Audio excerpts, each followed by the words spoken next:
نحمده ونصلي على رسوله الكريم اما بعد فاعوذ بالله من الشيطان الرجيم بسم الله الرحمن الرحيم يا ايها الذين آمنوا اتقوا الله حق تقاته ولا تموتن الا وانتم مسلمون واعتصموا بحبل الله جميعا ولا تفرقوا واذكروا نعمة الله عليكم اذ كنتم اعداء فألف بين قلوبكم فأصبحتم بنعمته إخوانا وكنتم على شفا حفرة من النار فأنقذكم منها كذلك يبين الله لكم آياته لعلكم تهتدون ولتكن منكم أمة يدعون إلى الخير ويأمرون بالمعروف وينهون عن المنكر وأولئك هم المفلحون صدق الله العظيم رب اشرح لي صدري ويسر لي امري واحلل عقدة من لساني يفقهوا قولي۔ سورہ آل عمران کا جو نصف ثانی اب شروع ہو رہا ہے تو آپ نے یہ مشابہت بھی نوٹ کر لی ہوگی کہ نصف اول میں سورہ بقرہ میں بھی ایک مرتبہ یا ایھا الذین آمنوا سے خطاب تھا، یا ایھا الذین آمنوا لا تقولوا راعنا وقولوا انظرنا واسمعوا۔ اسی طرح سورہ آل عمران کے نصف اول میں بھی ایک آیت وہ اوپر آ چکی ہے کہ یا ایھا الذین آمنوا ان تطیعوا فریقا من الذین اوتوا الکتاب یردوکم بعد ایمانکم کافرین۔ لیکن اصل خطاب جو ہے مسلمانوں سے شروع ہو رہا ہے وہ 11ویں رکوع سے، اور یہاں پر اصل میں ایک سہ نکاتی لائحہ عمل دیا جا رہا ہے امت کو۔ ظاہر بات ہے کہ یہ امت اب ہمیشہ قائم رہنے والی ہے قیامت تک، اور اس میں زوال بھی آئے گا، اور اللہ تعالیٰ باہمت لوگوں کو بھی پیدا کرے گا، اولو العزم لوگوں کو پیدا کرے گا، جیسا کہ ہمیں معلوم ہے مجددین امت اٹھتے رہے ہر صدی کے اندر۔ لیکن جب بھی کوئی کام دین کی تجدید کا ہو، دین کو اثر نو تازہ کرنے کی کوشش ہو، دین کو قائم کرنے کی جد و جہد ہو، تو اس کا ایک لائحہ عمل ہوگا۔ وہ لائحہ عمل ہے جو ان 3 آیات میں جو ابھی میں نے آپ کو پڑھ کر سنائی ہیں نہایت جامعیت کے ساتھ سامنے آیا ہے، اور یہ حسن اتفاق ہے کہ یہ 3 آیات ہیں، جیسے سورۃ العصر 3 آیات ہیں، ایسے یہ 3 آیات ہیں نہایت جامع۔ اس پر اب میری ایک کتاب بھی موجود ہے امت مسلمہ کے لیے سہ نکاتی لائحہ عمل، اور اس کا انگریزی میں بھی ترجمہ ہو گیا ہے، یہ مجھے معلوم نہیں کہ ابھی وہ کتابی شکل میں شائع ہوا یا نہیں۔ اس میں پہلا نقطہ کیا ہے؟ جب بھی کوئی کام کرنا ہے سب سے پہلے افراد کی شخصیت سازی، کردار سازی۔ یا ایھا الذین آمنوا اتقوا اللہ حق تقاته، اہل ایمان اللہ کا تقوی اختیار کرو جتنا کہ اس کے تقوی کا حق ہے۔ ولا تموتن الا وانتم مسلمون، اور دیکھنا ہرگز موت نہ آنے پائے مگر فرما برداری کی حالت میں۔ یہ سب سے گاڑھی آیت ہے قرآن مجید میں تقوی کی تلقین کے لیے۔ اللہ کا حق جتنا ہے اتنا تقوی۔ اس پر صحابہ گھبرا گئے کہ یا رسول اللہ، اللہ کا حق کون ادا کر سکتا ہے؟ پھر جب آیت اتری ہے سورہ تغابن کی کہ فاتقوا اللہ ما استطعتم، اپنی امکانی حد تک تقوی اختیار کرو، تب ان کی جان میں جان آئی۔ ساتھ ہی یہ کہ مت مرنا مگر حالت فرما برداری میں۔ کیا معنی ہے؟ کوئی پتہ نہیں کس لمحے موت آ جائے، کوئی لمحہ نافرمانی میں نہ گزرے مبادا موت کا ہاتھ اسی وقت آ کر تمہیں دبوچ لے۔ اس طرح کی شخصیتیں اگر پہلے نہ بنی ہوں تو کوئی کام نہیں ہو سکتا۔ پہلے کردار سازی افراد کی۔ اب جب یہ کردار سازی ہو، دوسرا مرحلہ کیا ہے؟ وَاعْتَصِمُوا بِحَبْلِ اللَّهِ جَمِيعًا وَلَا تَفَرَّقُوا، ایک اجتماعیت اختیار کرو، اللہ کی رسی کو مضبوطی سے تھام لو مل جل کر، اور تفرقے میں مت پڑو۔ یہاں چونکہ اس سے پہلے جو رکوع ختم ہوا ہے وَمَن يَعْتَصِم بِاللَّهِ، جو اللہ تعالیٰ سے چمٹ جائے، اللہ کی حفاظت میں آ جائے، فَقَدْ هُدِيَ إِلَىٰ صِرَاطٍ مُسْتَقِيمٍ۔ اور سورہ حج کی آخری آیت میں بھی یہ لفظ آیا ہے فَأَقِیمُوا الصَّلَاةَ وَآتُوا الزَّکَاةَ وَاعْتَصِمُوا بِاللَّهِ۔ اب اللہ کی حفاظت میں کیسے آئے، اللہ سے کیسے چمٹے؟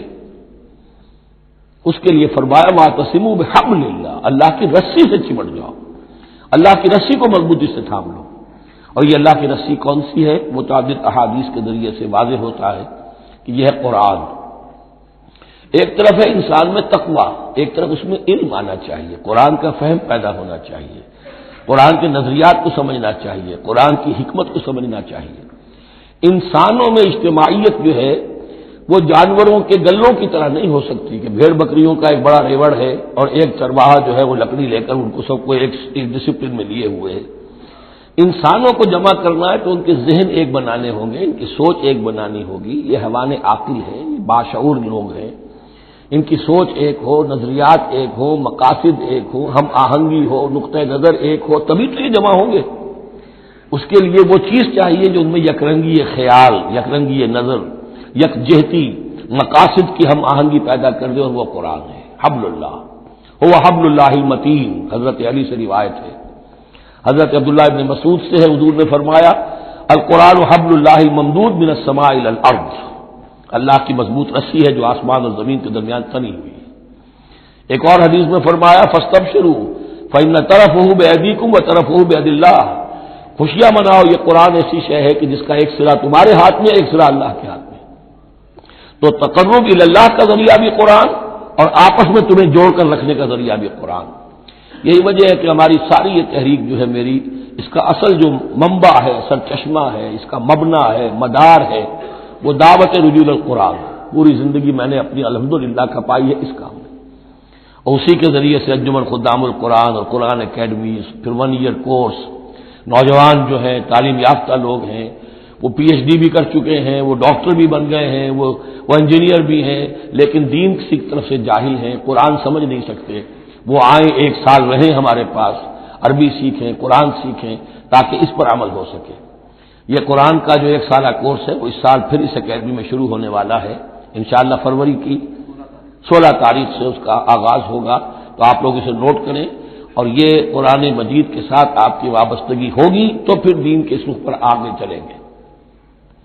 تو دوسرا نقطہ ہوا واعتصموا بحبل اللہ جمیعا ولا تفرقوا واذکروا نعمت اللہ علیکم اذ کنتم اعداء، اور ذرا یاد کرو جو اللہ کا انعام تم پر ہوا کہ تم تو ایک دوسرے کے دشمن تھے.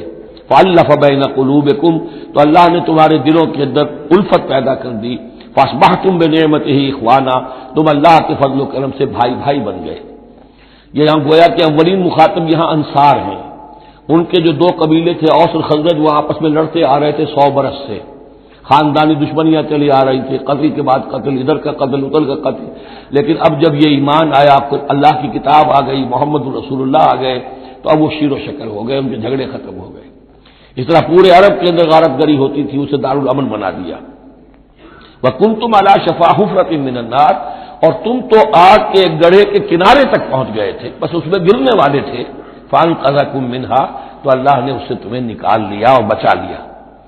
كَذَٰلِكَ يُبَيِّنُ اللَّهُ لَكُمْ آيَاتِهِ لَعَلَّكُمْ تَهْتَدُونَ، اس طرح اللہ تعالیٰ اپنی آیات تمہارے لیے واضح کر رہا ہے تاکہ تم راہ پاؤ، صحیح راہ پر قائم رہو.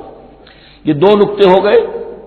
پہلے افراد کے کردار کی تعمیر، تقویٰ اور تابعداری فرمانبرداری. پھر جمعیت، تنظیم، جماعت، اور اس کے لیے جو معنوی جو اس کے لیے ہے، جو محور ہے اس تنظیم کا، وہ معنوی محور کیا ہے؟ قرآن مجید. حبل اللہ اعتصامش کن کہ حبل اللہ اوست، مضبوطی سے تھامو. اس کو علامہ اقبال کہتے ہیں قرآن کو. حبل اللہ یہ ہے. اب یہ جو حبل اللہ، اور جو اس کے لیے ظاہری شکل بنے گی وہ بھی اس صورت میں ہم پڑھ چکے ہیں، من انصاری اللہ، کہ کوئی اللہ کا بندہ کھڑا ہو اور کہے کہ میں تو اس راستے پر چل رہا ہوں، اب کون ہے جو میرے ساتھ آتا ہے اور میرا مددگار بنتا ہے. اب ایسی جمعیت جو وجود میں آئی وہ کیا کرے گی؟ یہ تیسری آیت اہم ترین ہے. وَلْتَكُن مِّنكُمْ أُمَّةٌ يَدْعُونَ إِلَى الْخَيْرِ وَيَأْمُرُونَ بِالْمَعْرُوفِ وَيَنْهَوْنَ عَنِ الْمُنكَرِ سے نکاتی پھر آ گیا. تیسرے میں 3 کام، یہ جماعت کے کرنے کے کام صرف 3 ہیں. دعوت خیر، دعوت الی الخیر، اور سب سے بڑا خیر یہ قرآن ہے. یامرون بالمعروف، نیکی کا حکم دیتے رہیں، وینہون عن المنکر، اور بدی سے روکتے رہیں، واولئک هم المفلحون، اور یہی لوگ ہیں جو فلاح پانے والے ہیں. ولتکن منکم امۃ، تم میں سے ایک ایسی امت وجود میں آنی چاہیے. منکم ہے گویا کہ ایک بڑی امت ہے، امت مسلمہ. وہ تو اب 150 کروڑ ہیں یا 140 یا 130 کروڑ ہیں، سوئے ہوئے ہیں، اپنے منصب کو بھولے ہوئے ہیں، دین سے دور ہیں. تو اب اس امت کے اندر چھوٹی امت بنے، ایک جماعت بنے. وہ جماعت اپنے ذمے یہ کام لے لے، جاگو اور جگاؤ، جو ہمدرد کا ایک جو نعرہ ہے کہ اب جاگو اور جگاؤ. اللہ نے تمہیں جاگنے کی صلاحیت دے دی، اب اوروں کو جگاؤ، اور اس کے لیے طاقت فراہم کرو، ایک جماعت بناؤ. وَلْتَكُن مِّنكُمْ أُمَّةٌ يَدْعُونَ إِلَى الْخَيْرِ وَيَأْمُرُونَ بِالْمَعْرُوفِ وَيَنْهَوْنَ عَنِ الْمُنكَرِ وَأُولَٰئِكَ هُمُ الْمُفْلِحُونَ. یہی لوگ فلاح پانے والے ہیں۔ وہ بڑی امت کروڑوں کی جو ہے جو یہ کام نہیں کرتی، وہ فلاح کی امید میں اگر ہے اور نجات کی امید میں ہے تو ایک امید موہوم ہے۔ فلاح پانے والے صرف یہ لوگ ہوں گے، اولئک ھم المفلحون۔ اب اسی میں آگے چل کر میں نے جو منہج انقلاب نبوی ہے اس میں یہ بات واضح کی ہے کہ جب کوئی انقلاب کے لیے آخری اقدام ہوگا وہ بھی نہی عن المنکر بالید، اس لیے کہ حدیث میں حضور نے نہی عن المنکر کے 3 مرتبے بیان کیے ہیں۔ ابو سعید خدری رضی اللہ عنہ سے روایت ہے، من رأى منکم منکرا فلیغیرہ بیدہ فإن لم یستطع فبلسانہ فإن لم یستطع فبقلبہ وذلک اضعف الایمان، رواہ مسلم رحمہ اللہ۔ تم میں سے کوئی شخص کسی منکر کو دیکھے، اس کا فرض ہے اسے طاقت سے، زور سے، ہاتھ سے بند کرے، روکے، بدلے۔ اگر اس کی طاقت نہیں ہے تو زبان سے تو کہے، اس کی بھی ہمت نہیں تو دل میں نفرت ضرور رکھے، اور یہ ایمان کا کمزور ترین درجہ ہے۔ نفرت بھی ختم ہو گئی، وائے ناکامی متاع کارواں جاتا رہا، کارواں کے دل سے احساس زیاں جاتا رہا تو اب کوئی ایمان نہیں۔ ہاں دل میں نفرت ہے تو اگلا قدم اٹھاؤ، زبان سے کہنا شروع کرو، بھائی یہ چیز غلط ہے، یہ حرام ہے، یا اللہ نے اس کو حرام ٹھہرایا ہے، مت یہ کام کرو۔ لیکن ساتھ ہی اپنی طاقت بناتے جاؤ، ایک جماعت بناؤ، قوت بناؤ۔ جب وہ طاقت ہو جائے اب کہو کہ ہم یہ نہیں کرنے دیں گے، پھر وہ ہوگا نہی عن المنکر بالید، طاقت کے ساتھ۔ یہ ہوگا انقلاب کا جو ہے آخری مرحلہ۔ تو یہ 3 آیتوں کے اندر عظیم ہدایت ہے، پورا لایا عمل ہے، اسی میں منہج انقلاب نبوی کا جو آخری اقدامی عمل ہے وہ بھی پوشیدہ ہے۔ وَلَا تَكُونُوا كَالَّذِينَ تَفَرَّقُوا وَاخْتَلَفُوا مِن بَعْدِ مَا جَاءَهُمُ الْبَيِّنَاتُ، اور ان لوگوں کی طرح نہ ہو جانا جو متفرق ہو گئے، فرقوں میں بٹ گئے اور انہوں نے اختلافات پیدا کر لیے اس کے بعد کہ ان کے پاس واضح تعلیمات آ گئی تھی۔ اولئک لہم عذاب عظیم، ایسے لوگوں کے لیے تو بہت بڑا عذاب ہے۔ یوم تبیض وجوہ وتسود وجوہ، اب یہ آخرت کا ذکر ہے جس دن کے بعض چہرے جو ہیں بڑے روشن اور تابناک ہوں گے اور بعض چہرے جو ہیں وہ سیاہ ہوں گے۔ فاما الذین اسودت وجوہہم، تو جن لوگوں کے اس دن چہرے سیاہ ہوں گے وہ کون ہوں گے؟ اکفرتم بعد ایمانکم، یہ وہی لوگ ہوں گے جو ایمان کے بعد کفر میں لوٹ گئے، ہدایت کے آنے کے بعد تفرقے میں پڑ گئے، زدم زدہ میں پڑ گئے، انہوں نے اس عبد اللہ کو چھوڑ دیا۔ اکفرتم بعد ایمانکم فذوقوا العذاب بما کنتم تکفرون، تو اب ذرا مزہ چکھو اس عذاب کا، اس کفر کی باعث جو تم کرتے رہے تھے۔ واما الذین ابیضت وجوہہم، اور وہ لوگ جن کے چہرے سفید ہوں گے، روشن ہوں گے، تابناک ہوں گے، ففی رحمت اللہ ہم فیہا خالدون، وہ اللہ کی رحمت میں ہوں گے اور اس میں ہمیشہ ہمیشہ رہیں گے۔ تلک آیات اللہ نتلوہا علیک بالحق، یہ اللہ کی آیات ہیں جو ہم آپ کو پڑھ کر سنا رہے ہیں حق کے ساتھ۔ وما اللہ یرید ظلما للعالمین، اور اللہ تعالیٰ تو جہان والوں کے لیے ظلم کا ارادہ نہیں رکھتا۔ لوگ اپنے اوپر ظلم کرتے ہیں، خود غلط راستے پر پڑتے ہیں اور اس کی پھر ان کو سزا دنیا اور آخرت میں بھگتنی پڑتی ہے۔ وَلِلَّهِ مَا فِي السَّمَاوَاتِ وَمَا فِي الْأَرْضِ، جیسا کہ میں نے عرض کیا اکثر اہم بحثوں کے بعد پھر یہ آیت آتی ہے اس طرح کی کہ گویا کہ یہ ایک کنکلوڈنگ بات اللہ ہی کے لیے ہے جو کچھ آسمانوں اور زمین میں ہے، وَإِلَى اللَّهِ تُرْجَعُ الْأُمُورُ، اور بالآخر سارے معاملات اللہ ہی کی طرف لوٹا دیے جائیں گے۔ كُنتُمْ خَيْرَ أُمَّةٍ أُخْرِجَتْ لِلنَّاسِ، تم وہ بہترین امت ہو جسے لوگوں کے لیے برپا کیا گیا ہے، یعنی یہ پوری امت مسلمہ اس لیے بنائی گئی تھی۔ یہ دوسری بات ہے امت مسلمہ بھول جائے، جب بھول جائے تو پھر جو بھی ان میں سے جاگے وہ دوسروں کو جگا کر امہ ودن امہ، اس امت کے اندر اندر جماعت، پارٹی ودن پارٹی، امہ ودن امہ بنائے اور وہ کام کریں جو اوپر ہے۔ لیکن حقیقت میں تو اس امت مسلمہ کا ایز سچ مجموعی طور پر فرض منصبی یہی ہے۔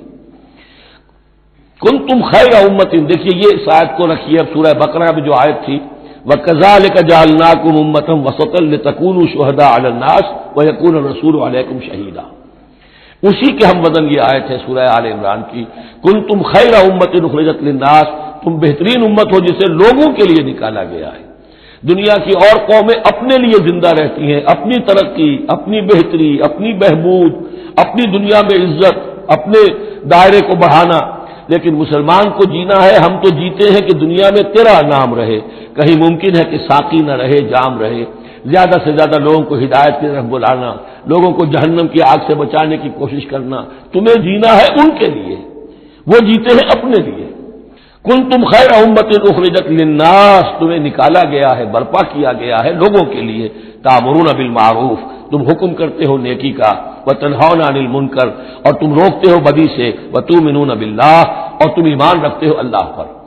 یہ کیفیت تھی پوری امت مسلمہ کی حضور کے وقت، اور وہ جو پہلے بتایا گیا ہے وہ اس وقت کے لیے ہے جب کہ امت سو گئی ہو، امت بھول گئی ہو اپنے مقصد وجود کو۔ تو ظاہر بات ہے جن کو ہوش آ جائے وہ لوگوں کو جگائیں اور ایک نئی جمعیت فراہم کریں۔ وَلَوْ آمَنَ أَهْلُ الْكِتَابِ لَكَانَ خَيْرًا لَّهُمْ، اگر یہ اہل کتاب ایمان لے آتے تو یہ ان کے حق میں بہت بہتر تھا۔ مِنْهُمُ الْمُؤْمِنُونَ، ان میں ہے کچھ لوگ جو ایمان والے ہیں، یعنی ان میں سے مراد وہ بھی ہو سکتے ہیں جو اس وقت تک یہودیوں میں سے یا نصرانیوں میں سے ایمان لا چکے تھے، اور یہ بھی ہو سکتا ہے جن کے اندر پوٹینشلی ایمان تھا اور کچھ عرصے کے بعد کہا جا رہا کہ وہ ایمان لے آئیں گے۔ وَأَكْثَرُهُمُ الْفَاسِقُونَ، لیکن ان کی اکثریت جو ہے اب وہ فاسقوں اور نافرمانوں پر مشتمل ہے۔ وہی معاملہ جو امت مسلمہ کا آج ہو چکا ہے، اکثریت کا حال کیا ہے وہ دیکھ لیجیے آپ۔ لَن يَضُرُّوكُمْ إِلَّا أَذًى، اے مسلمانوں یہ تمہیں نقصان نہیں پہنچا سکیں گے مگر کچھ تھوڑی سی کوفت بہرحال تمہارے لیے کوفت کا سبب تو بنتے رہیں گے، لیکن یہ تمہیں کچھ ضرر بالفعل پہنچا نہیں سکیں گے۔ وَإِن يُقَاتِلُوكُمْ يُوَلُّوكُمُ الْأَدْبَارَ، اور اگر یہ کہیں تم سے جنگ کریں گے تو پیٹھ دکھا دیں گے، ان میں جرأت نہیں ہے، ان بزدل ہیں، یہ تمہارا مقابلہ نہیں کر سکیں گے۔ ثُمَّ لَا يُنصَرُونَ، پھر ان کی مدد نہیں کی جائے گی۔ ضُرِبَتْ عَلَيْهِمُ الذِّلَّةُ، اب وہ آیت آ گئی سورہ بقرہ کے وہ جو 7ویں رکوع کے آخر میں آئی تھی، بس تھوڑا سا ترتیب کا فرق ہے۔ ضُرِبَتْ عَلَيْهِمُ الذِّلَّةُ أَيْنَمَا ثُقِفُوا، ان کے اوپر ذلت تھوپ دی گئی ہے، مسلط کر دی گئی ہے جہاں بھی پائے جائیں، إِلَّا بِحَبْلٍ مِّنَ اللَّهِ وَحَبْلٍ مِّنَ النَّاسِ، سوائے یہ کہ اللہ کا کوئی سہارا انہیں ہو، کسی وقت اللہ انہیں سہارا دے دے، یا ان کا سہارا بن جائیں لوگ، جیسے آج پوری عیسائی دنیا ان کا سہارا بنی ہوئی ہے۔ اسرائیل قائم ہے تو اپنے بل پر نہیں، پوری عیسائی دنیا کی سپورٹ پر قائم ہے۔ ابھی جو یہ جنگ ہوئی تھی خلیج کی جنگ، تو جو اس کا کمانڈر ان چیف تھا، اس کا وہ نام میرے ذہن سے اتر رہا ہے، اس نے صاف کہہ دیا تھا، اس لیے کہ فوجی لوگوں کی زبان سے نکل جاتی ہے جن کے منہ سے سچی بات مستی میں، فقیہ مصلحت بھی سے وہ رند بادہ خار اچھا، اس نے صاف کہہ دیا تھا یہ پوری جنگ ہم نے اسرائیل کے تحفظ کے لیے لڑی ہے۔ کس قدر خون ریزی ہوئی ہے، صرف اسرائیل کا تحفظ پیش نظر تھا، تو یہ ساری سپورٹ ان کی ہے۔ ضُرِبَتْ عَلَيْهِمُ الذِّلَّةُ أَيْنَمَا ثُقِفُوا إِلَّا بِحَبْلٍ مِّنَ اللَّهِ وَحَبْلٍ مِّنَ النَّاسِ وَبَاءُوا بِغَضَبٍ مِّنَ اللَّهِ، اور یہ اللہ تعالیٰ کا غضب جو ہے اور غصہ انہوں نے حاصل کر لیا ہے۔ وَضُرِبَتْ عَلَيْهِمُ الْمَسْكَنَةُ، اور ان کے اوپر کم ہمتی مسلط کر دی گئی ہے۔ ذَلِكَ بِأَنَّهُمْ كَانُوا يَكْفُرُونَ بِآيَاتِ اللَّهِ، جو کہ تو وہی الفاظ آ رہے ہیں، اور اللہ تعالیٰ تو ظالم نہیں ہے، ان کا یہ حشر اس لیے ہوا ہے کہ یہ اللہ تعالیٰ کی آیات کا انکار کرتے رہے۔ وَيَقْتُلُونَ الْأَنبِيَاءَ بِغَيْرِ حَقٍّ، اور انبیاء تک کو قتل کرتے رہے ناحق۔ ذَلِكَ بِمَا عَصَوْا وَكَانُوا يَعْتَدُونَ، اور یہ ہوا اس لیے کہ انہوں نے نافرمانی کی روش اختیار کی اور حدود سے تجاوز کیا۔ لیسوا سواء، پھر وہی بات جو میں عرض کر چکا ہوں، یہ سب کے سب برابر نہیں ہیں، ان میں سے اچھے بھی ہیں برے بھی ہیں۔ من اہل الکتاب امۃ قائمۃ یتلون آیات اللہ آناء اللیل وهم یسجدون، اہل کتاب میں ایسے لوگ بھی ہیں جو کھڑے رہنے والے لوگ ہیں، سیدھے راستے پر ہیں، اللہ کی آیات پڑھتے رہتے ہیں رات کے اوقات میں اور سجدہ بھی کرتے ہیں۔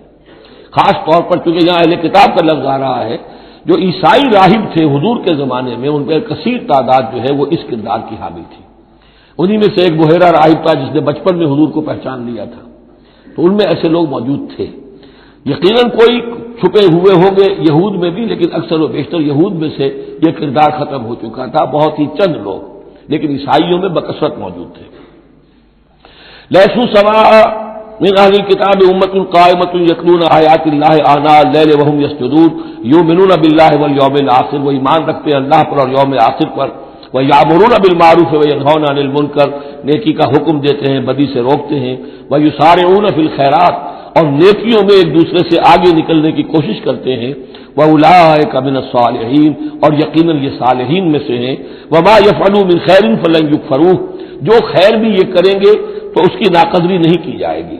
وَاللَّهُ عَلِيمٌ بِالْمُتَّقِينَ، اللہ تعالیٰ اپنے ایسے متقی بندوں سے واقف ہے۔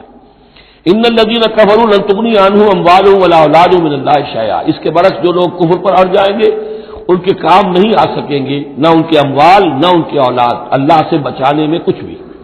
واولئک اصحاب النار، وہ جہنمی ہیں، ہم فیہا خالدون، اسی میں رہیں گے۔ مثل ما ينفقون في هذه الحیات الدنیا كمثل ريح فيها سر اصابت حرث قوم ظلموا انفسهم فاهلكت، اب یہ جو جنگیں کر رہے تھے قریش مکہ، تو ظاہر بات ہے کہ وہ بھی انفاق کرتے تھے، فوج تیار کرنی ہے، اونٹ چاہیے، سواریاں چاہیے، ہتھیار چاہیے، تو خرچہ کرتے تھے نا۔ اب یہ اس کی طرف اشارہ ہے کہ یہ لوگ جو دنیا کی زندگی میں کچھ خرچ کرتے ہیں، یا تو دین کی مخالفت کے لیے، یا اپنے جی کو ذرا جھوٹی ایک تسلی دینے کے لیے کہ ہم کچھ نہ کچھ صدقہ خیرات بھی کرتے ہیں، چاہے ہمارا کردار کتنا ہی گر گیا ہو، تو ان کے انفاق کی مثال ایسی ہے کمثل ریح فیہا سر، کہ جیسے ایک زوردار آندھی ہو جس میں پالا ہو، بہت ٹھنڈ ہو، اصابت حرث قوم، وہ کسی قوم کی کھیتی کو آ پڑے، ظلموا انفسہم، جنہوں نے اپنی جان پر ظلم کیا، فاہلکت ہو، اور اس سب کو تباہ و برباد اور تہس نہس کر کے رکھ دے۔ یعنی ان کی یہ نیکیاں، ان کا یہ انفاق، ان کی یہ جد و جہد، یہ سب کی سب بالکل ضائع ہو جانے والی ہے، ہفت ہو جانے والی نیکیاں، اور ضائع جانے والی ان کی ساری مسائی اور دوڑ دھوپ۔ وما ظلمهم اللہ ولکن انفسهم یظلمون، اور انہوں نے، ان پر اللہ نے کوئی ظلم نہیں کیا، بلکہ وہ اپنی جانوں پر خود ظلم ڈھا رہے ہیں۔ یا ایھا الذین آمنوا لا تتخذوا بطانۃ من دونکم، اہل ایمان مت بناؤ اپنے بھیدی اپنے سوا کسی کو، یعنی رازدار نہ بناؤ سوائے کسی مسلمان کے جس کے بارے میں اطمینان ہو، صاحب ایمان ہے، اس کے علاوہ کسی اور شخص کو اپنا بھیدی نہ بناؤ۔ چونکہ یہ مدینے میں رہتے تھے بہت عرصے سے، ان کی دوستیاں تھیں یہودیوں کی، اور ادھر جو ہے یہ اوس اور خزرج کے لوگوں کی، وہ دوستیاں ہیں، پس منظر ہے، پرانے تعلقات ہیں، روابط ہیں، اس کی وجہ سے وہ بسا اوقات جو راز کی باتیں ہوتی تھی وہ بھی بیچارے سادہ لوح مسلمان اپنی نیکی کے اندر، سادگی میں، وہ بھی ان کو بتا دیتے تھے۔ لا تتخذوا بطانۃ من دونکم لا یعلونکم خبالا، وہ تمہارے لیے کسی خرابی میں کوئی کسر نہیں چھوڑتے، ودوا ما عنتم، انہیں پسند ہے وہ چیز جو تمہیں تکلیف میں ڈالے، مشقت میں ڈالے۔ قد بدت البغضاء من افواہہم، ان کی جو دشمنی ہے تم سے وہ ان کے منہوں سے بھی ظاہر ہو چکی ہے، ان کا کلام ایسا ہوتا ہے، آتش برساتے ہیں زبان سے۔ وما تخفی صدورہم اکبر، اور جو کچھ زبان سے ظاہر ہوتا ہے وہ تو پھر بھی کم ہے، ان کے دلوں کے اندر جو آگ بھڑک رہی ہے دشمنی کی اور حسد کی، وہ اس سے کہیں بڑھ کر ہے۔ قد بینا لکم الآیات ان کنتم تعقلون، ہم نے تمہارے لیے اپنی آیات کو واضح کر دیا ہے اگر تم عقل سے کام لو، یعنی باز آ جاؤ، اپنے اس طرز عمل کو دیکھو۔ ہاں تم اولئک تحبونہم، تمہارا حال تو یہ کہ تم ان سے محبت کرتے ہو، شرافت ہے تمہاری، سادہ لوحی ہے، پرانے تعلقات ہیں، ان تعلقات کو تم نبھانا چاہتے ہو۔ ولا یحبونکم، لیکن جان لو وہ تم سے محبت نہیں کرتے۔ وتؤمنون بالکتاب کلہ، اور تمہاری شان یہ کہ تم پوری کتاب کو مانتے ہو، تم تورات کو بھی مانتے ہو، انجیل کو بھی مانتے ہو۔ یہ نصیبا من التورات آیا تو نصیبا من الکتاب، کتاب ہی کا ایک حصہ تھا تورات، کتاب ہی کا ایک حصہ اللہ تعالیٰ کی اس قدیم کتاب سے، ام الکتاب میں سے ہی پھر یہ انجیل آئی ہے، اسی ام الکتاب سے پھر قرآن مجید کامل آیا ہے۔ تو تم تو مانتے ہو پوری کتاب کو۔ وَإِذَا لَقُوكُمْ قَالُوا آمَنَّا، اور جب یہ تم سے ملتے تو کہتے ہیں کہ ہم بھی مومن ہیں، ہم بھی مانتے ہیں، بات ٹھیک ہے آپ کی۔ وَإِذَا خَلَوْا، جب وہ علیحدگی میں ہوتے ہیں، خلوت میں ہوتے ہیں، عَضُّوا عَلَيْكُمُ الْأَنَامِلَ مِنَ الْغَيْظِ، تو اب تم پر غصے کی وجہ سے اپنی انگلیاں چباتے ہیں۔ عَضَّ يَعُضُّ، انگلیاں کاٹنا غصے کہ اب کچھ پیش نہیں جا رہی، اور اسلام کا جو ہے معاملہ اور آگے سے آگے بڑھتا جا رہا ہے، لیکن یہ کہ اس کے غصے میں پیچ و تاب کھاتے ہیں، اپنی انگلیاں چباتے ہیں۔ قل موتوا بغیظکم، ان سے کہو کہ مرو اپنے اس غصے میں، غم میں، اپنے جذبات میں۔ ان اللہ علیم بذات الصدور، یقیناً اللہ تعالیٰ جو کچھ سینوں کے اندر مضمر ہے اس سے بھی واقف ہے۔ ان تمسسکم حسنۃ تسؤہم، اگر تمہیں اے مسلمانوں کوئی بھلائی پہنچ جائے، کوئی خیر ہو جائے، تمہیں کہیں فتح نصیب ہو جائے، انہیں بری لگتی ہے۔ وَإِن تُصِبْكُمْ سَیِّئَةٌ یفرحوا بہا، اور اگر تمہیں کوئی تکلیف پہنچے، کہیں کوئی زخم پہنچ جائے، کوئی عارضی طور پر شکست کہیں ہو جائے، جیسے احد میں ہو گئی تھی، تو بڑے خوش ہوتے ہیں، شادیانے بجاتے ہیں۔ وَإِن تَصْبِرُوا وَتَتَّقُوا، لیکن یہ کہ اگر تم صبر کرتے رہو اور تقوی کی روش اختیار کرو، لَا يَضُرُّكُمْ كَيْدُهُمْ شَيْئًا، ان کی یہ ساری چالیں تمہیں کوئی مستقل نقصان نہیں پہنچا سکے گی، لیکن یہ کہ صبر اور تقوی یہ دو چیزیں۔ وَاسْتَعِینُوا بِالصَّبْرِ وَالصَّلَاةِ، کوئی صلاۃ جو ہے اس کی جگہ یہاں لفظ تقوی آ گیا ہے کہ یہ تم اگر کرتے رہو گے تو پھر یہ کہ ان کی ساری سازشیں ناکام ہوں گی بالآخر۔ ان اللہ بما یعملون محیط، جو کچھ یہ کر رہے ہیں اللہ اس کا احاطہ کیے ہوئے ہے، یہ اللہ کے اس دائرے سے جو اللہ نے ایک حد کھینچی ہوئی ہے اس سے آگے نہیں نکل سکتے، بس اس کے اندر اندر اچھل کود کر رہے ہیں، جو بھی ان کی سازشیں وہ ہو رہی ہیں، لیکن یہ کہ اللہ تمہیں ضمانت دے رہا ہے کہ کوئی مستقل تمہیں نقصان یہ نہیں پہنچا سکیں گے۔ اب یہاں سے 6 رکوع، میں نے عرض کیا تھا کہ نصف ثانی کو 3 حصوں میں تقسیم سمجھیے، پہلے 2 رکوع مکمل ہو گئے، 11واں اور 12واں۔ اب 6 رکوع مسلسل چلیں گے غزوہ احد کے حالات پر۔ پہلے وہ غزوہ سمجھ لیجئے کہ تھا کیا۔ غزوہ بدر کا چونکہ تذکرہ ہوگا وہ تو سورہ انفال میں ہم پڑھیں گے، ترتیب مصحف اور ہے، زمانی ترتیب نہیں ہے، ترتیب نزولی نہیں ہے۔ غزوہ بدر میں مسلمانوں کو بہت زبردست اللہ نے فتح دی، کفار مکہ کو بڑی زک پہنچی، 70 بڑے بڑے تقریباً سارے ان کے بڑے سردار مارے گئے۔ ان کے اندر اب جو جلن تھی اور غصہ تھا، اور عرب کا یہ مزاج تھا کہ بدلہ لینا ہے، لہذا 1 سال کے اندر انہوں نے پوری تیاری کی، تمام جو بھی کر سکتے تھے ساز و سامان جمع کیا، 3000 کا لشکر لے کر۔ اور اب ابو سفیان، ابو جہل تو مارا جا چکا تھا، وہ تھا سردار جو کہ بدر میں آیا تھا فوج لے کر۔ اب ابو سفیان جو ہیں وہ چونکہ بعد میں ایمان لے آئے، ان کے نام کو تو ہم ادب کے ساتھ ہی لیں گے، اب وہ سردار تھے اس وقت، اور وہ 3000 کا لشکر لے کر آئے، اور اس دفعہ وہ اتنا اہتمام کر کے آئے تھے کہ ہماری فتح یقینی ہے، اپنے بچوں کو خاص طور پہ خواتین کو بھی ساتھ لے کر آئے تاکہ ہمارے اندر غیرت رہے کہ ہماری عورتیں بھی ساتھ ہیں، اگر کہیں میدان سے ہمارے قدم اکھڑ گئے تو ہماری عورتیں جو ہے وہ قبضے میں چلی جائیں گی مسلمانوں کے۔ تو ہند جو تھی، اس کی بیوی ابو سفیان کی بیوی ہند، وہ بھی ایمان لے آئی بعد میں، لیکن عتبہ کی بیٹی تھی، اس کا باپ اور بھائی عتبہ ابن ربیعہ، اور چچا اس کا اور بھائی، یہ 3 جو ہیں بدر میں قتل ہو چکے تھے، مسلمانوں کے ہاتھوں واصل جہنم ہو چکے تھے۔ تو ہند کے سینے کے اندر بھی انتقام کی آگ تھی۔ باقی تو یہ کہ کوئی گھر بچا ہی نہیں تھا مکے کا جن کا کوئی نہ کوئی آدمی مارا نہ گیا، اور 70 آدمی مارے گئے تھے۔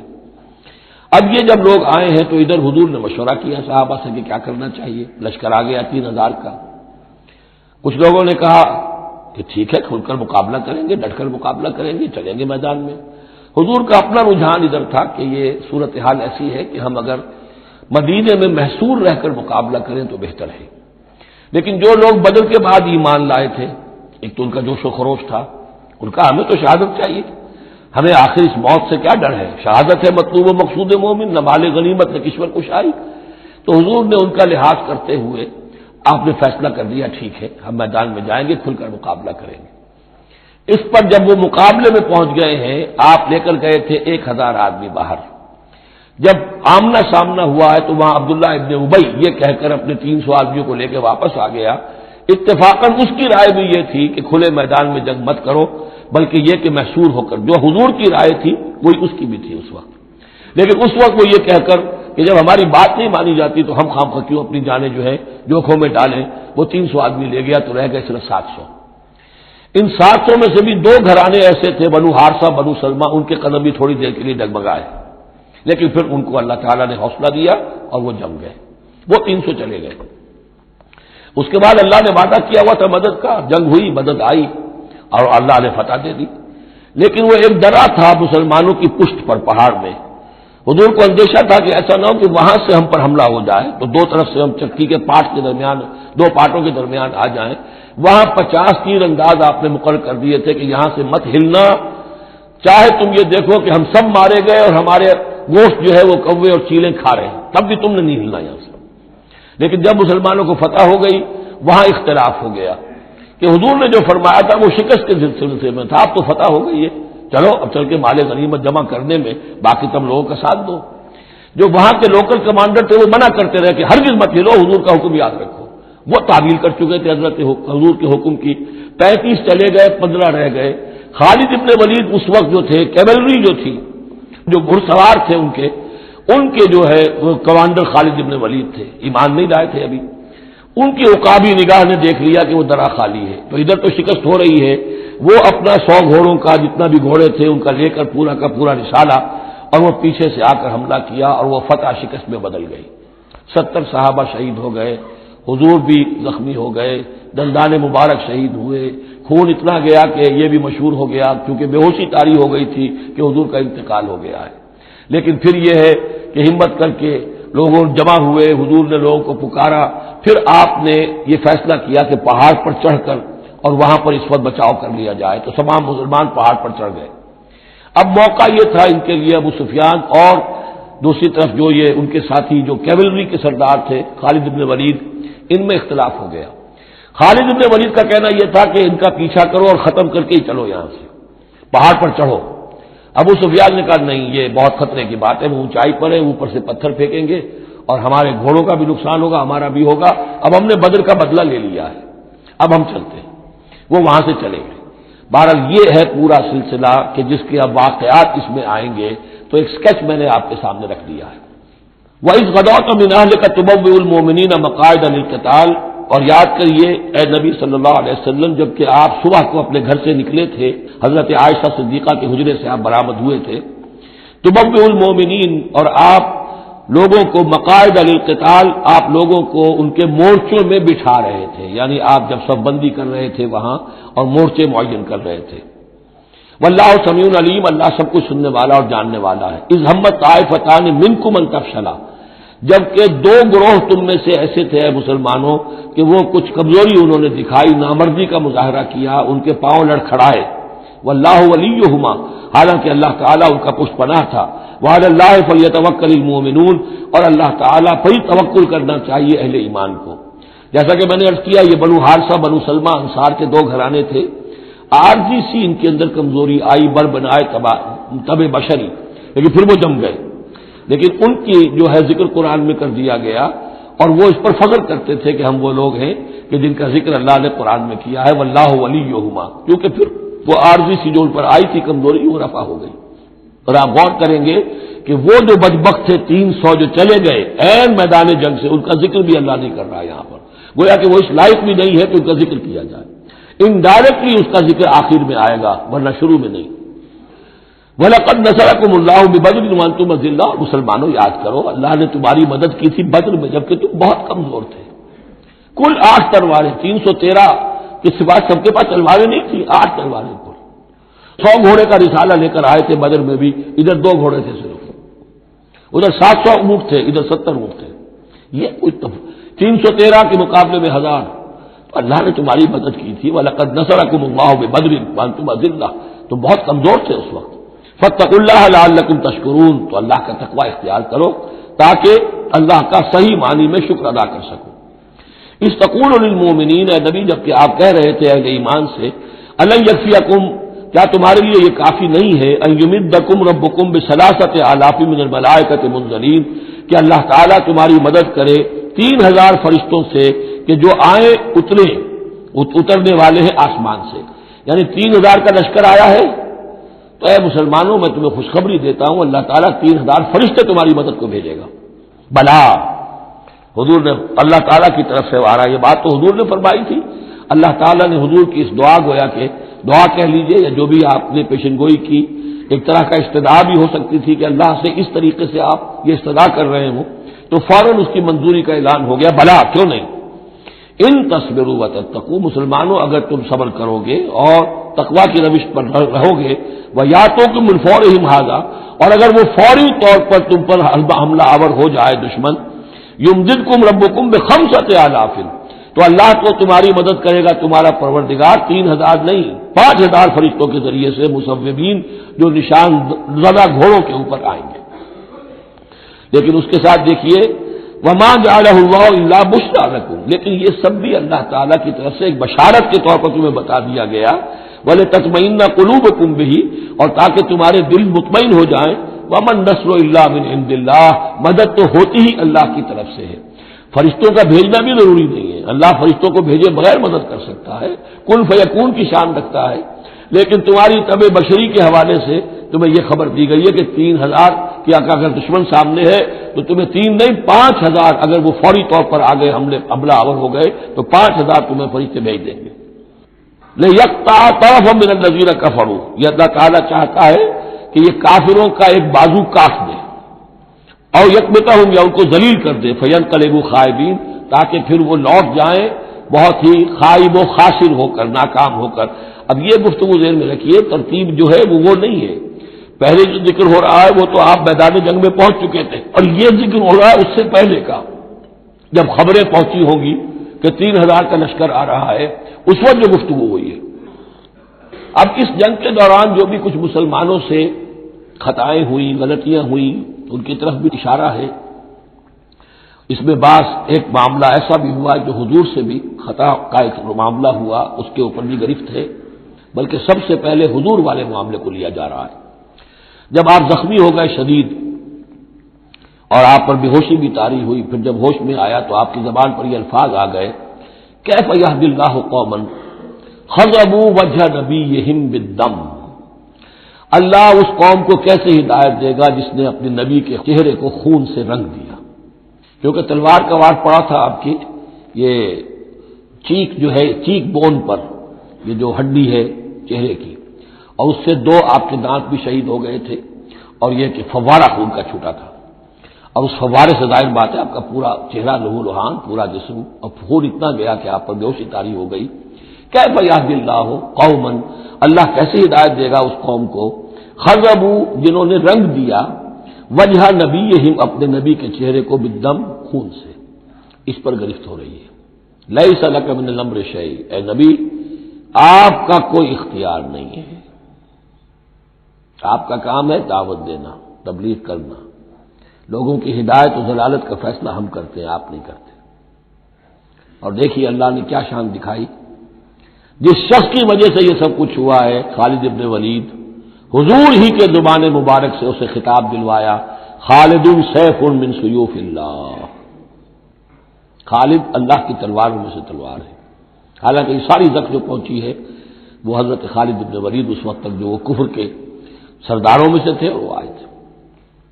لیس لک من الامر شیء، اے نبی یہ اختیار آپ کا نہیں ہے، اور یتوب علیہ اور یعذبہ، اللہ کے اختیار میں، وہ چاہے گا تو ان کی توبہ کی توفیق دے دے گا، وہ یہ ایمان لے آئیں گے، یا اللہ چاہے گا انہیں عذاب دے گا، فإنہم ظالمون، اس لیے کہ ظالم تو ہے، انہوں نے گناہ تو کیا ہے، غلط کام کر رہے ہیں، سزا کے وہ حقدار ہو چکے ہیں، لیکن ہو سکتا ہے اللہ انہیں ہدایت دے دے۔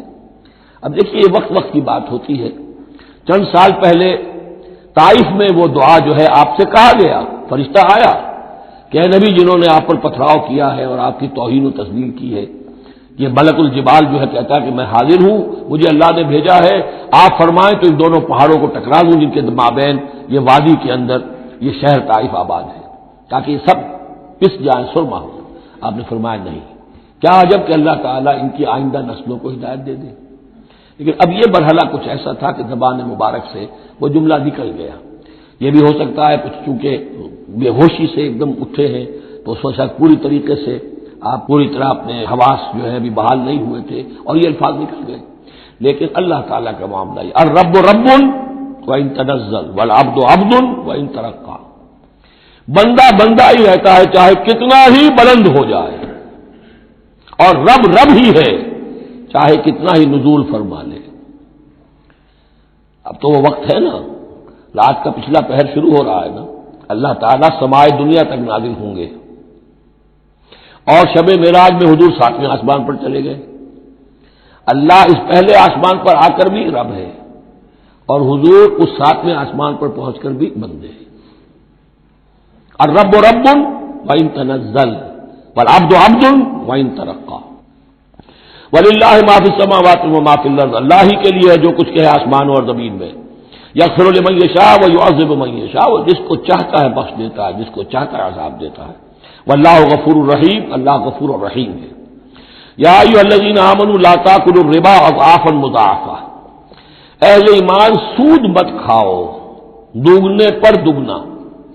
یہ جو کمپاؤنڈ انٹرسٹ ہے، بڑھتا چڑھتا رہتا ہے، یہ اصل میں پہلی آیت جو ہے سود کی حرمت میں وہ یہ ہے۔ بلکہ نوٹ کیجئے، جیسا کہ میں نے نوٹ کرا دیا تھا کل آپ کو، سب سے پہلے ایک مکی صورت میں سورہ روم میں بات آ گئی تھی، ما آتیتم من ربا لیربو فی اموال الناس فلا یربو عند اللہ وما آتیتم من زکاۃ تریدون وجہ اللہ فاولئک هم المضعفون۔ تو انفاق فی سبیل اللہ اور سود کو ایک دوسرے کے مقابل رکھ کر جو بھی اس سود کے اندر جو قباحت اور شناعت تھی وہ واضح کر دی، جیسے کہ شراب اور جوئے کی جو خرابی تھی اس کو سورۃ البقرہ میں بیان کر دیا تھا۔ اب یہاں وہ دوسرا آ گیا معاملہ کہ یہ کم سے کم سود کی شرح جو بہت زیادہ، جسے یوزلی کہتے ہیں آج کل، یہ سود کے جو ذاتی مسائل کے لیے لیتے ہیں، ہمارے ہاں بھی ایسے سود خور موجود ہیں، بہت ہائی ریٹ آف انٹرسٹ پر، وہ دیتے ہیں لوگوں کو قرض اور ان کا خون چوس جاتے ہیں. تو پہلے اس سود کی مذمت آئی ہے. آخری حکم ہے پھر اس سود کا جو بیع کے اندر سود ہے. وہ ہے وہ حکم کہ جو سن 9 میں نازل ہوا، لیکن ترتیب مصحف میں وہ سورہ بقرہ میں ہے. وہ پورا رکوع ہم پڑھ چکے ہیں، اور اس رکوع کی آخری آیت وہ ہے جو قرآن مجید کی آخری آیت ہے ترتیب نزولی میں، وَاتَّقُوا يَوْمًا تُرْجَعُونَ فِيهِ إِلَى اللَّهِ. یہ کیوں یہاں پر آیت آئی ہے؟ اس لیے کہ محسوس ایسا ہوتا ہے کہ وہ جو 35 تیر انداز وہاں سے چھوڑ کر چلے گئے تھے تو کوئی ان کے تحت شعور میں مال غنیمت کی کوئی طلب تھی جو نہیں ہونی چاہیے تھی. اس حوالے سے کہ سود خوری جو بھی ہے یہ انسان کے اندر مال سے محبت ایسی پیدا کر دیتی ہے جس کی وجہ سے اس کے کردار کے اندر بڑے بڑے خلا پیدا ہو سکتے ہیں. لہذا یہاں اسی کے حوالے سے یا ایھا الذین آمنوا لا تاکلوا الربا اضعافا مضاعفۃ واتقوا اللہ لعلکم تفلحون، اور اللہ کا تقوی اختیار کرو تاکہ تم فلاح پاؤ. واتقوا النار التی اعدت للکافرین، اس آگ سے بچو، ڈرو اس آگ سے جو کافروں کے لیے تیار کی گئی ہے، بھڑکائی گئی ہے. واطیعوا اللہ والرسول لعلکم ترحمون، اور اللہ اس کے رسول کی اطاعت کرتے رہو تاکہ تم پر رحم کیا جائے. وسارعوا الی مغفرۃ من ربکم، اور دوڑو اپنے رب کی مغفرت کے حصول کے لیے. وجنت عرضها السماوات والارض، اور اس جنت کو حاصل کرنے کے لیے جس کا پھیلاؤ آسمانوں اور زمین جتنا ہے. اعدت للمتقین، وہ تیار کی گئی ہے، سنواری گئی ہے، اس کا سنگھار کیا گیا ہے اہل تقوی کے لیے. الذین ينفقون فی السراء والضراء، وہ لوگ جو خرچ کرتے ہیں سود کے مقابلے میں انفاق، یہ تقابل پھر دیکھ لیجیے، جو خرچ کرتے ہیں سرائے خوشی میں بھی، والضراء خود تنگست ہے تب بھی کرتے ہیں چاہے تکلیف میں ہیں. والکاظمین الغیظ، اور وہ لوگ جو اپنے غصے کو پی جانے والے ہیں. والعافین عن الناس، اور وہ لوگ جو لوگوں کی خطاؤں سے درگزر کرتے ہیں انہیں معاف کر دیتے ہیں. واللہ یحب المحسنین، اللہ تعالیٰ ایسے محسنین کو پسند کرتا ہے. یہ درجہ احسان ہے، اسلام، ایمان، پھر احسان. والذین اذا فعلوا فاحشۃ او ظلموا انفسهم، اور اگر ان میں سے کبھی کسی سے کوئی غلطی ہو جاتی ہے کہ اگر وہ کر بیٹھے کوئی کھلا گناہ، کوئی بے حیائی کا ارتکاب، یا اپنے اوپر کوئی اور ظلم کر بیٹھے، ذکر اللہ، فوراً انہیں اللہ یاد آ جاتا ہے. فاستغفروا لذنوبہم، تو وہ اللہ تعالیٰ سے استغفار کرتے ہیں. یہ مضمون سورہ نساء میں آئے گا کہ اللہ تعالیٰ نے اپنے اوپر واجب ٹھہرایا ہے کہ جو شخص مسلمان صاحب ایمان کو خطا اس سے ہو جائے اور وہ فوراً توبہ کر لے تو اللہ تعالیٰ جو ہے اس نے اپنے اوپر واجب ٹھہرا لیا ہے کہ اس کی دعا کو ضرور قبول کرے گا. وَمَن يَغْفِرُ الذُّنُوبَ إِلَّا اللَّهُ، اور کون ہے جو معاف کر سکے گناہوں کو سوائے اللہ کے.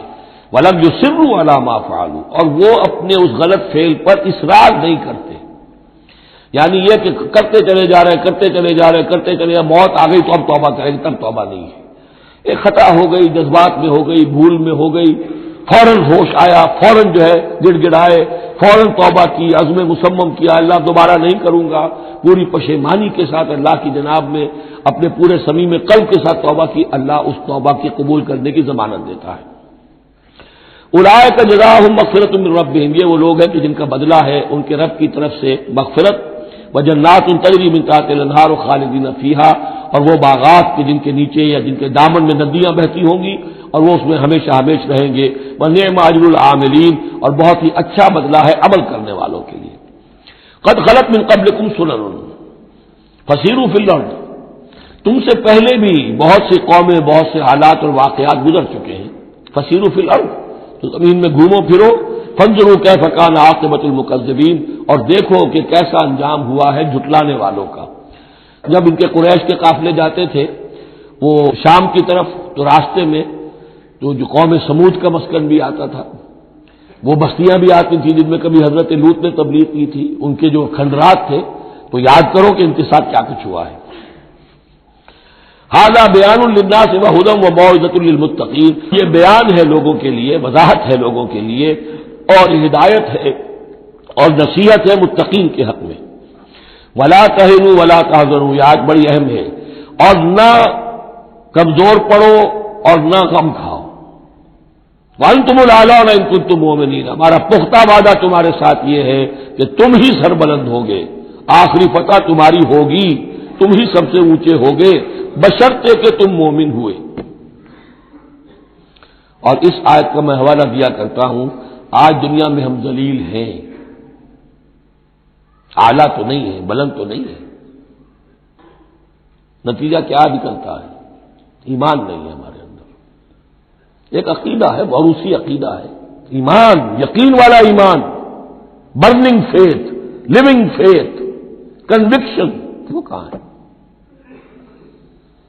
یا پھر قرآن اللہ کا کہنا جھوٹ ہے، انتم الاعلون ان کنتم مؤمنین۔ ہو نہیں سکتا کہ امت کے اندر ایمان موجود ہو اور پھر وہ دنیا میں ذلیل و خوار ہو۔ ان یمسسکم قرح فقد مس القوم قرح مثلہ۔ اب ظاہر بات ہے کہ اتنی بڑی جو ایک چوٹ پہنچی تھی، 70 صحابہ شہید ہو گئے، اس میں حضرت حمزہ بھی ہے، مصعب بن عمیر بھی ہے، انصار کا کوئی گھرانہ نہیں تھا۔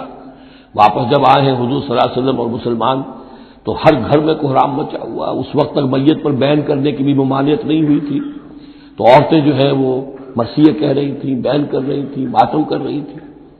اس حال میں خود حضور صلی اللہ علیہ وسلم کی زبان مبارک سے الفاظ نکل گئے، اما حمزہ تو فلا بواکی لہو، ہائے حمزہ کے لیے تو کوئی رونے والی بھی نہیں، کیونکہ حمزہ کی کون یہاں خواتین ہیں رشتہ دار؟ حمزہ تو مہاجر تھے۔ انصار کے گھرانے میں جو خواتین ہیں وہ تو اپنے اپنے مردوں کی، اپنے اپنے شہیدوں کی، مقتولوں کی جو ہے وہ کر رہی ہے، بیان کر رہی ہیں۔ اس پر پھر انصار نے جا کر اپنے گھروں سے خواتین کو حضرت صفیہ کے گھر بھیجا، حضرت حمزہ کی ہمشیرہ، کہ وہاں جا کر تعزیت کرو۔ تو بہرحال دکھ تو محمد کو بھی پہنچا ہے صلی اللہ علیہ وسلم، آخر یہ حساس دل تھا آپ کا، پتھر کا کوئی ٹکڑا تو نہیں تھا سینے کے اندر، جو بھی زخم پہنچی ہے۔ یا اللہ تعالیٰ اہل ایمان کی دلجوئی کے لیے کہہ رہا ہے کہ اتنے غمگین نہ ہو، اتنے ملول نہ ہو، اتنے دل گرفتہ نہ ہو۔ ان یمسسکم قرح، اگر تمہیں کوئی چرکا لگا ہے اب، فقد مس القوم قرح مثلہ، تو تمہارے دشمن کو اس جیسا ہی چرکا لگ چکا ہے کہ نہیں؟ 1 سال پہلے ان کے 70 مارے گئے تھے کہ نہیں؟ وَتِلْكَ الْأَيَّامُ نُدَاوِلُهَا بَيْنَ النَّاسِ، اور یہ تو دن ہیں جن کو ہم لوگوں میں الٹ پھیر کرتے رہتے ہیں، اونچ نیچ، ایک سی کیفیت ہم نہیں رکھتے۔ وَلِيَعْلَمَ اللَّهُ الَّذِينَ آمَنُوا، اور یہ اس لیے ہوتا ہے کہ اللہ دیکھ لے کہ کون حقیقتاً مومن ہے، اس لیے کہ امتحان نہ آئے، آزمائش نہ آئے، تکلیف نہ آئے، قربانی نہ دینی پڑے، کوئی زک نہ پہنچے تو سبھی مومن ہیں۔ پھر تو پتہ چلتا ہے کہ کون ثابت قدم رہا، کس نے اپنا سب کچھ لگا دیا، کس نے صبر کیا۔ تو اللہ تعالیٰ جاننا چاہتا ہے، دیکھنا چاہتا ہے۔ وَلِيَعْلَمَ اللَّهُ الَّذِينَ آمَنُوا وَيَتَّخِذَ مِنكُمْ شُهَدَاءَ، اللہ چاہتا ہے تم میں سے کچھ کو مقام شہادت عطا کرے، اپنی گواہی کے لیے قبول کر لے انہیں۔ وَاللَّهُ لَا يُحِبُّ الظَّالِمِينَ، اللہ ظالموں کو پسند نہیں کرتا۔ اگر تمہیں تکلیف پہنچی اس کا یہ مطلب نہیں ہے کہ اللہ تعالیٰ نے کفار کی مدد کی ہے، کفار کو پسند کیا، معاذ اللہ۔ وَلِيُمَحِّصَ اللَّهُ الَّذِينَ آمَنُوا وَيَمْحَقَ الْكَافِرِينَ، اور یہ اس لیے ہوا ہے کہ اللہ تعالیٰ اہل ایمان کو بالکل پاک کر دے۔ یعنی تمہارے ہاں اب خاص طور پر جو انصار مدینہ ہیں، جو ابھی ایمان لائے ہیں، ان میں کچھ کچے بھی ہیں، پکے بھی ہیں۔ اللہ چاہتا ہے کہ وہ پوری طریقے سے پک بھی جائیں، اور اگر کوئی کچا ہی رہنا ہے تو وہ کٹ بھی جائے، تاکہ جماعت کی بحثیت مجموعی جو ہے اس کی قوت کو ذوف نہ پہنچے۔ تو پاک کر لینا، تمحیص، بحث و تمحیص میں یہ لفظ ہم استعمال کرتے ہیں۔ بحث کہتے ہیں کھڑیدنے کو، جیسے جانور جو ہے، کوا جو ہے زمین کو کھڑے دے گا، پھر جو اسے نظر آئے گا کوئی دانا ہے یا کوئی کنکر ہے تو علیحدہ کرے گا، اور دانے کو کھائے گا، کنکر کو چھوڑ دے گا۔ تو بحث ہے کھڑیدنا، اور تمحیص ہے جدا کر دینا۔ جو اس کے لیے ایٹیبل ہے، جس کو کھانے کا اس کے لیے ہے صحیح، اس کو لے لے گا۔ تو اللہ تعالیٰ بھی تمہارے اندر جو گڑبڑ ہو گئے ہیں، کچھ مومن صادق بھی ہیں، کچھ منافق بھی ہیں، کچھ پختہ ایمان والے بھی ہیں، کچھ کمزور ایمان والے بھی ہیں، تو یہ تمحیص کی ہے اللہ نے، دکھا دیا یہ 300 اور یہ عبداللہ ابن ابی یہ منافق ہیں، تمہیں نظر آ گیا نہیں؟ ورنہ کیسے نظر میں آتا؟ وَلِيُمَحِّصَ اللَّهُ الَّذِينَ آمَنُوا، تاکہ اللہ تعالیٰ اہل ایمان کو بالکل خالص کر دے، وَيَمْحَقَ الْكَافِرِينَ، اور کافروں کو مٹا دے۔ ام حسبتم ان تدخلوا الجنہ، اب یہ آیت تقریباً وہی ہے وہ جو اس سے پہلے ہم پڑھ چکے ہیں، نوٹ کر لیجئے، وہاں وہ آیت نمبر 214 تھی اور یہاں 142 ہے، ڈیجٹس وہی ہے، آگے پیچھے ان کی ترتیب بدلی ہوئی ہے، اور جمع کریں گے تو 7 کا حصہ بنے گا۔ آیت نمبر 214 تھی، ام حسبتم ان تدخلوا الجنہ ولما یاتکم مثل الذین خلوا من قبلکم مستهم الباساء والضراء وزلزلوا حتى يقول الرسول والذین آمنوا معه متى نصر الله الا ان نصر الله قریب۔ وہی ہے آیت اب یہ، ام حسبتم ان تدخلوا الجنہ، کیا تم نے سمجھا تھا کہ جنت میں داخل ہو جاؤ گے؟ وَلَمَّا يَعْلَمِ اللَّهُ الَّذِينَ جَاهَدُوا مِنكُمْ، ابھی تو اللہ نے دیکھا ہی نہیں ہے تم میں سے کون واقعتاً جہاد کرنے والے ہیں. ابھی تو امتحان ہے، ابھی اس کے امتحان اور بھی ہیں. ابھی تو تمہارے لیے بڑی سے بڑی منزلیں، کڑی سے کڑی منزلیں آنے والی ہیں. وَلَمَّا يَعْلَمِ اللَّهُ الَّذِينَ جَاهَدُوا مِنكُمْ وَيَعْلَمَ الصَّابِرِينَ، اور ابھی تو اللہ تعالیٰ نے دیکھا ہی نہیں ہے کہ کون ہے تمہارے اندر جو واقعتاً اللہ کی راہ میں صبر اور استقامت کا ثبوت دیتے ہیں. وَلَقَدْ كُنْتُمْ تَمَنَّوْنَ الْمَوْتَ مِنْ قَبْلِ أَنْ تَلْقَوْهُ، اور تمہارا حال یہ ہے کہ تم موت کی تمنا کرتے تھے اس سے پہلے کہ ان سے ملاقات ہوئی. یہ وہ جو نئے لوگ ایمان لائے تھے اور نوجوان تھے، ان کا تھا ہمیں تو شہادت چاہیے اور ہم تو کھلے میدان میں جائیں گے. یہ اب ان کے اوپر تھوڑا سا تبصرہ ہو رہا ہے کہ اس وقت تو شہادت کا بڑا ذوق و شوق جو ہے اور جوش جہاد اور ذوق شہادت کا اظہار ہو رہا تھا، اب تم نے موت دیکھ لی ہے نا. تو یہ ہے موت، اتنی اچھی چیز نہیں ہے موت، اتنی آسانی سے انسان اسے قبول نہیں کرتا. وَلَقَدْ كُنْتُمْ تَمَنَّوْنَ الْمَوْتَ مِنْ قَبْلِ أَنْ تَلْقَوْهُ، تم تمنائیں کرتے تھے موت کی، شہادت کی، اس سے پہلے کہ اس سے ملاقات ہوتی. فَقَدْ رَأَيْتُمُوهُ وَأَنْتُمْ تَنظُرُونَ، تو اب تم نے اسے دیکھ لیا ہے اپنی آنکھوں سے، نگاہوں سے موت نکلی. وَمَا مُحَمَّدٌ إِلَّا رَسُولٌ، اسی میں ایک دفعہ یہ بھی ہو گیا تھا کہ کچھ لوگوں نے یہ کہا کہ جب محمد کا انتقال ہو گیا تو اب کس لیے جنگ کرنی. حضرت عمر بھی ہے ان میں سے. جب خبر یہ اڑ گئی کہ حضور فوت ہو گئے، انہوں نے تلوار پھیر دی، بیٹھ گئے. اب کس کے لیے جنگ کرنی؟ تو اس میں کہا گیا کہ یہ تو تمہارا غلط رویہ ہے، گرفت ہو رہی ہے، ہر ایک کے اوپر گرفت ہوگی. پہلی گرفت محمد پر ہو گئی صلی اللہ علیہ وسلم، ليس لك من الامر شيء. تو حضرت عمر بہرحال حضور کے مقابلے میں تو کوئی حیثیت نہیں، ان پر بھی گرفت ہو رہی. وما محمد الا رسول، اور محمد کچھ نہیں ہے اس کے سوا کہ وہ اللہ کے رسول ہے، وہ معبود تو نہیں ہے. تم ان کے لیے تو جہاد نہیں کر رہے، تم جہاد اللہ کے لیے کر رہے ہو. دین کا غلبہ جو ہے وہ اللہ کے دین کا غلبہ ہے. محمد کی حیثیت کیا ہے؟ وہ تو اللہ کے رسول ہے. وما محمد الا رسول قد خلت من قبلہ الرسل، اور ان سے پہلے بہت سے رسول گزر چکے. افئن مات، تو اگر وہ ان کا انتقال ہو جائے، او قتلا، یا بالفرض وہ قتل ہو جائیں، انقلبتم علی اعقابکم، تو کیا تم اپنی ایڑیوں کے بل لوٹ جاؤ گے؟ یہی تمہارے دین اور ایمان کی حقیقت ہے. وَمَن يَنقَلِبْ عَلَىٰ عَقِبَيْهِ فَلَن يَضُرَّ اللَّهَ شَيْئًا، اور جو کوئی بھی اپنی ایڑیوں کے بل لوٹ جائے گا وہ اللہ کو کوئی نقصان نہیں پہنچائے گا. وَسَيَجْزِي اللَّهُ الشَّاكِرِينَ، ہاں اللہ بدلہ دے گا شکر کرنے والوں کو. حضرت عمر چونکہ جذباتی انسان تھے، اس میں کوئی شک نہیں، تقریباً یہی کیفیت حضور کے انتقال پر پھر ہو گئی تھی ان کی. تلوار کھینچ کر بیٹھ گئے تھے، جو کہے گا محمد کا انتقال ہو گیا سر اڑا دوں گا اس کا. وہ تو پھر حضرت ابو بکر آئے، وہ یار غار، ثانی اسلام و غار و بدر و قبر، وہ آئے ہیں. ان کے لیے چونکہ رکاوٹ نہیں تھی، حضرت عمر تو اندر جا نہیں سکتے تھے، حضرت عائشہ کا حجرہ تھا. اب حضرت عائشہ بیٹی ہیں حضرت ابوبکر کی، وہ سیدھے گئے حجرے میں، جا کر چہرہ مبارک پر چادر تھی ہٹائی اور آپ کی پیشانی کو بوسہ دیا اور کہا کہ اب دوبارہ موت آپ پر وارد نہیں ہوگی، اب تو حیات جاویدانی آپ کو حاصل ہو چکی. پھر باہر آ کر یہی آیت پڑھی، وما محمد الا رسول قد خلت من قبلہ الرسل افئن مات او قتل انقلبتم علی اعقابکم. حضرت عمر کہتے ہیں مجھے محسوس ہوا جیسے یہ آیت ابھی نازل ہوئی ہے، اتنا اثر ہوا. یہ عظیمت تھی حضرت ابوبکر کی، بہت بلند مقام ہے حضرت ابوبکر کا. وما كان النفس ان تموت الا باذن اللہ، اور کسی جان کے لیے یہ ممکن ہی نہیں ہے کہ وہ مر سکے، اس پر موت وارد ہو مگر اللہ کے حکم سے. کتابا مؤجلہ، وہ تو لکھی ہوئی شے ہے اجل معین کے ساتھ، ہر ایک کا وقت طے ہے. Death is the best guard, آپ کا باڈی گارڈ جو ہے سب سے بہترین وہ موت ہے. موت کا وقت جب ہے تبھی آئے گی، اس سے پہلے کوئی آپ کے لیے موت لا نہیں سکتا. لہذا سب سے بڑی حفاظت انسان کے لیے خود اس کی موت ہے.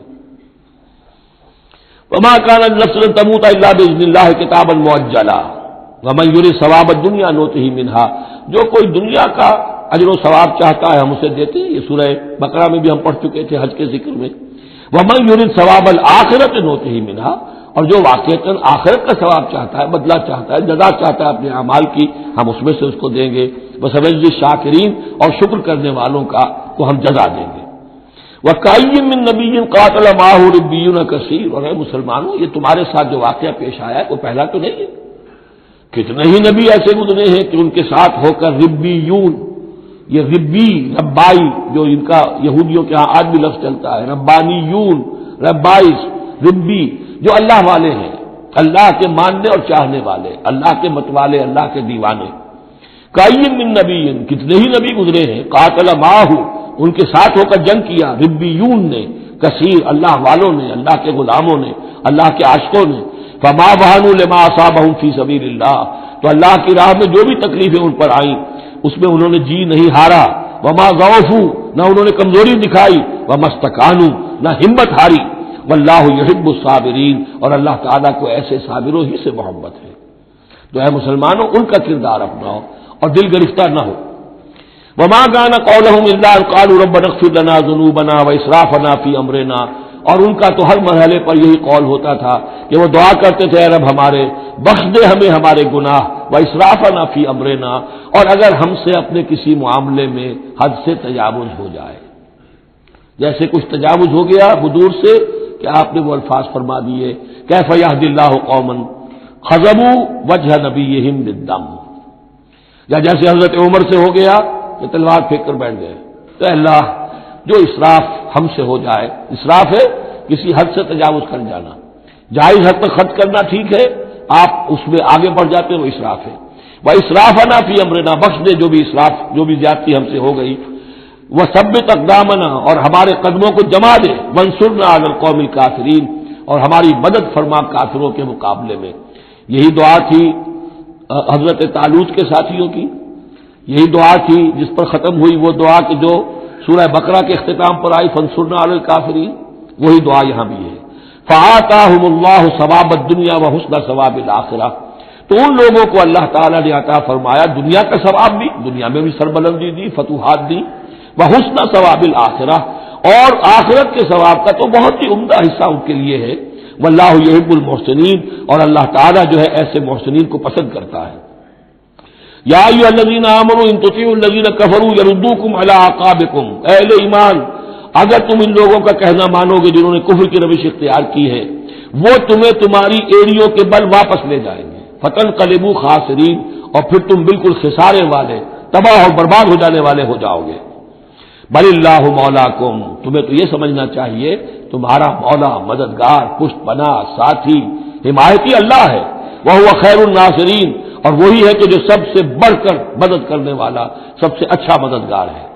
سنلقی فی قلوب الذین کفروا الرعب، ہم ان قریب کافروں کے دلوں میں رعب ڈال دیں گے. بما اشرکوا باللہ، اس سبب سے کہ انہوں نے شرک کیا اللہ کے ساتھ. ما لم ينزل به سلطانہ، اور ایسی چیزوں کو شریک ٹھہرایا، ایسی ہستیوں کو یا چیزوں کو جس کے لیے اللہ تعالیٰ نے کوئی سند نہیں اتاری. ومأواہم النار وبئس مثوى الظالمین، اور ان کا ٹھکانہ جو ہے وہ جہنم ہے، اور بہت ہی برا ٹھکانہ ہے ظالموں کے لیے. یہ اصل میں اس آیت میں توجیہ ہو رہی ہے کہ وہ کیوں چلے گئے جبکہ اس درجے ان کو یعنی کھلی فتح حاصل ہو چکی تھی، مسلمانوں کو ہزیمت ہو گئی. حضور اور صحابہ جو ہے انہوں نے پناہ لے لی ہے پہاڑ کے اوپر جا کر. خالد بن ولید کہہ بھی رہے ہیں کہ اس معاملے کو اب ختم کرنا چاہیے، روز روز کا ٹنٹا جو ہے وہ اب نہ رہے. لیکن ابو سفیان کے اندر دل میں کوئی ایسا رعب اللہ نے اس وقت ڈال دیا کہ وہاں سے وہ چلے گئے. ورنہ یہ کہ واقعتاً اس وقت صورتحال جو ہے مسلمانوں کے لیے بہت مخدوش ہو چکی تھی. بارک اللہ لی ولکم فی القرآن العظیم ونفعنی وإیاکم بالآیات والذکر الحکیم.